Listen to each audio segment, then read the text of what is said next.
अस्सलाम वालेकुम दोस्तों, मेरा नाम डॉक्टर अली असगर है और आज की इस वीडियो में हम डिस्कस करने जा रहे हैं दो इंपॉर्टेंट साइंटिफिक रीज़न को, जिसमें पहला साइंटिफिक रीज़न जो कि सिंध टेक्स्ट बुक बोर्ड के पेज नंबर 54 पर सेल्फ असेसमेंट टेस्ट के तौर पर पूछा गया है और दूसरा भी page number 54 Sindh text book board के सेल्फ असेसमेंट टेस्ट में पूछा गया है। Why sigma bond is stronger than pi bond? Why PP sigma bond is stronger than SS and SP bond?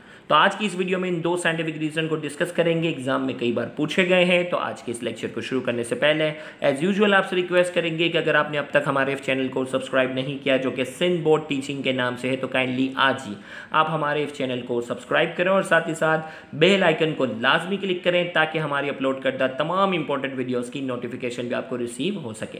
तो पहला सवाल यहाँ, अगर मैं आपको थोड़ा सा डायग्राम से बात करूँ कि अगर हमने हाइब्रिडाइजेशन वाले टॉपिक में पढ़ा होगा कि जब भी ऑर्बिटल की एंड टू एंड ओवरलैपिंग होती है, एंड टू एंड ओवरलैपिंग होती है, तो वो क्या कहलाता है? सिग्मा। और पाई बॉन्ड जो होता है वो क्या होता है? जस्ट अनहाइब्रिडाइज्ड ऑर्बिटल के दरमियान क्या होती है? अट्रैक्शन होती है। तो ये पूरे जो है वो ओवरलैप कर रहे होते हैं और इनके दरमियान ये तो सिर्फ अट्रैक्शन होती है। लेटरल जो है वो माइनर सी ओवरलैपिंग है, जबकि ये पूरी हेड टू हेड ओवरलैपिंग है। तो यहाँ हमें कहा जा रहा है कि ये सिग्मा बॉन्ड जो है इस पाई बॉन्ड के मुकाबले में मजबूत क्यों होता है। तो पेपर में क्या लिखेंगे? Sigma bond is form by end to end overlapping. Sigma bond क्या बनता है? एंड टू एंड ओवरलैपिंग की वजह से।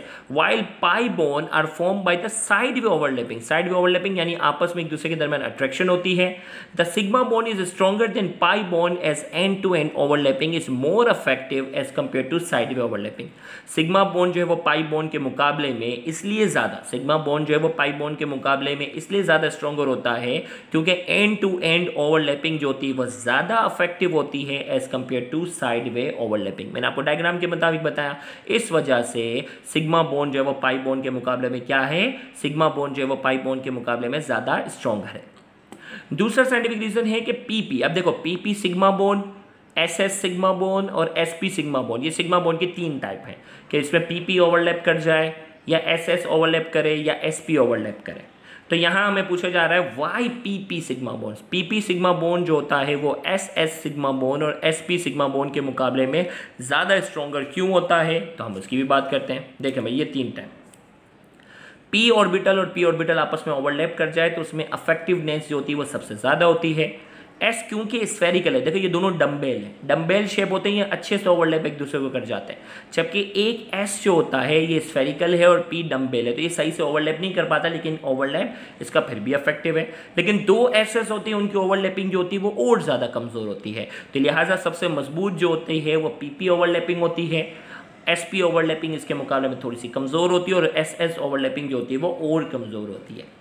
तो आइए पेपर में कैसे लिखना है मैं उसकी तरफ आते हैं। Sigma PP bond is stronger then SP and SS bond.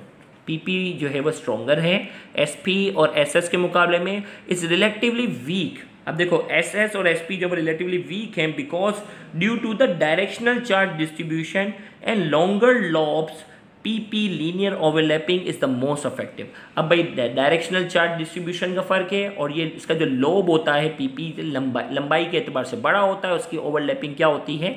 Is most effective. While due to spherical charge, भाई S की शेप स्फेरिकल थी, स्फेरिकल चार्ज डिस्ट्रीब्यूशन की वजह से spherical charge distribution in S orbital, SS overlapping is not effective. जो है वो उसमें जो है वो क्या था?